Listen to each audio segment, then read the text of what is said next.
Bonjour, mes amis. Hippity hop. Come on in for the Fancy Nancy Easter show. We're glad you're here today. Oh, Easter is such a beautiful time of year, and it's more than that.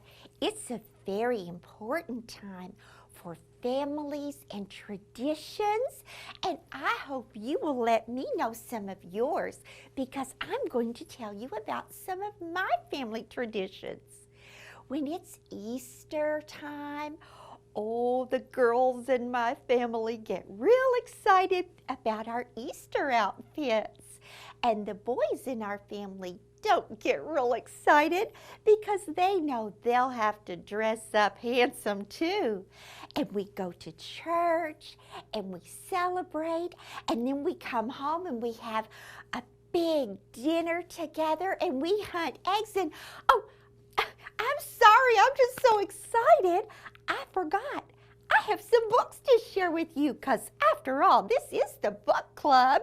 Fancy Nancy, remember your job.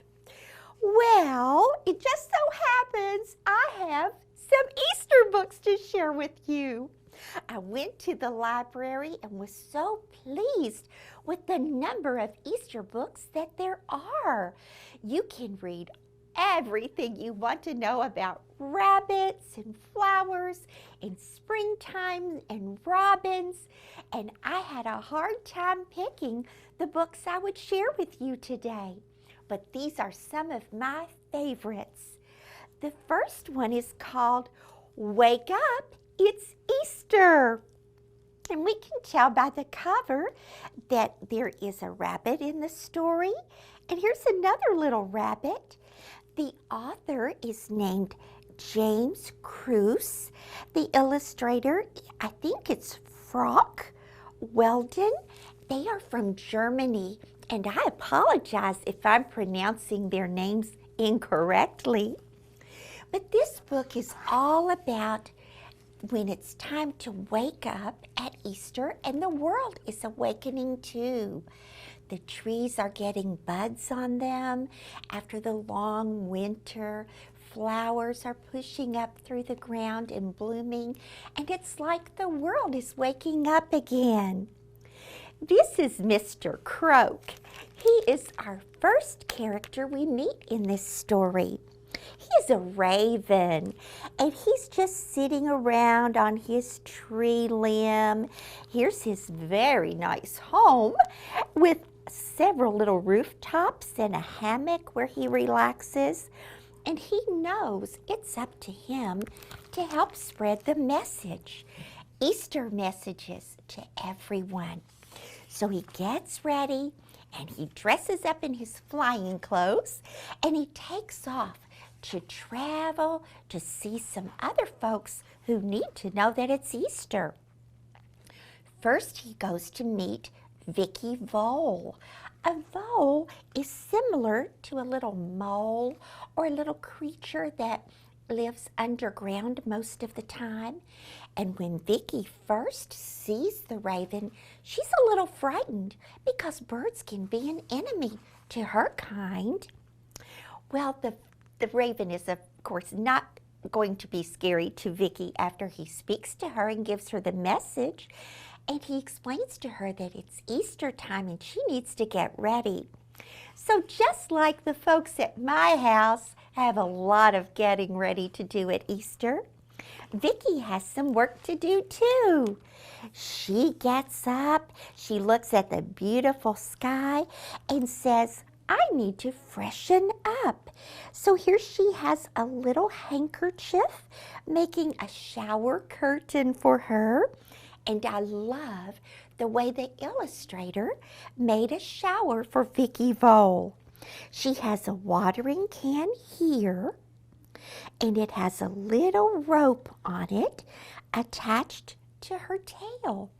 And when she pulls her tail, the rope pulls the watering can down, and it makes a little shower for Vicky.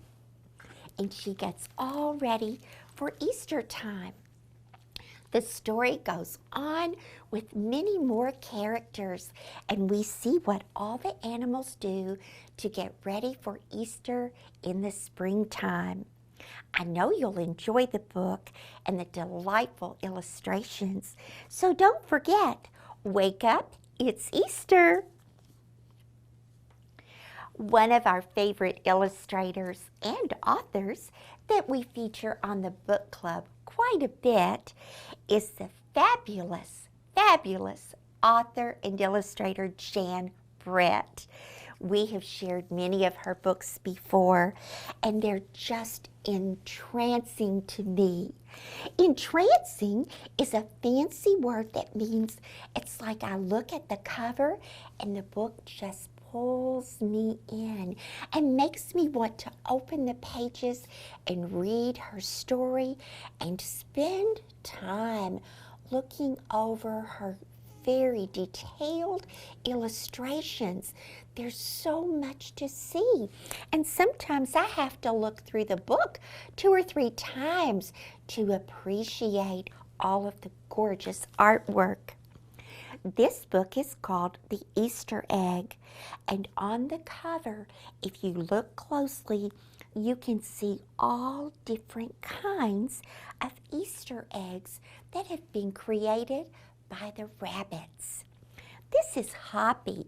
Hoppy is our main character, and Hoppy is excited about spring and Easter because every year the Easter Bunny picks the very best egg, and then the person who decorated that egg, or I should say the rabbit who decorated that egg, gets to ride with the Easter Bunny as he delivers eggs around the world.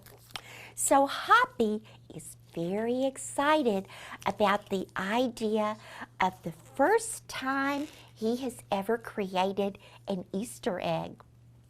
He is trying to think of a special idea that will be unique, and that's a fancy word for not like anyone else's. So he starts out visiting some of his friends and relatives to get some ideas about what they're doing, because he doesn't want to be a copycat or a copy rabbit. So Hoppy goes first to visit Aunt Sassafras. I love her name. And this is the picture of Hoppy visiting Aunt Sassafras and her family. Hoppy is getting advice about the way that they are decorating eggs. And they are making some eggs that I love. They're made of chocolat. And that's how the French people say chocolate. And also it looks like there are some of those little yellow yummy things called peeps in their eggs. Aren't those special? And speaking of special, look what Jan Brett has done. She doesn't just draw the picture of what's going on at that time in the story. She puts a beautiful border like a frame around her picture. And then she has 2 little egg-shaped windows in the sides of the pages, like we could see into another part of the story.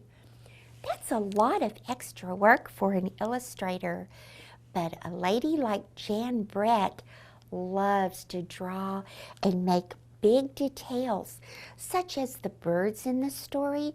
Their feathers look very true to what a real bird looks like. So Hoppy, after his visit to Aunt Sassafras, hops along and visits many more friends. Then he comes upon a life and death emergency. There is a robin in the woods, and one of her beautiful blue eggs has fallen from her nest. She can't pick it up and get it back in the nest, and if the egg doesn't stay warm, it will not hatch, and a baby robin will not come out. Hoppy sees the robin and they talk over the problem. Look how Jan Brett drew this little Hoppy rabbit, so serious, listening to the mother robin talk about her baby egg that fell out of the nest. And Hoppy knows what he must do. Even though he's very busy trying to decorate an egg, he knows that he must help the baby bird inside by keeping the egg warm. So Hoppy sits on the egg very gently with his soft little fur, keeping the egg warm. I don't know that Hoppy will get to create a beautiful, unique decorated egg for the Easter Bunny to judge. But at least he's doing a kind thing, and sometimes kindness and helping out in an emergency is the very best thing you can do. And isn't it selfless of Hoppy to do that? Selfless is a fancy word that is the opposite of selfish. Selfish people think only of themselves and what they want. Selfless people are very giving to others.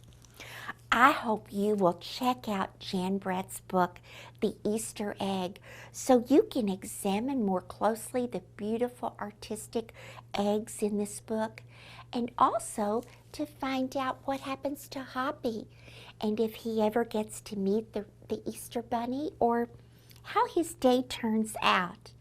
I know you'll love it, and it's a good book to share with someone you like to cuddle with, because you can spend lots of time looking at these lovely words and pictures. Now we're going to take a little break as we listen to one of our friends from Tell Me a Story. I don't know what they have planned for you today, but I bet it's a good one. So you take a break, watch our friend, and don't forget to come back to the book club because Fancy Nancy has some more books to share with you. See you soon. Come back.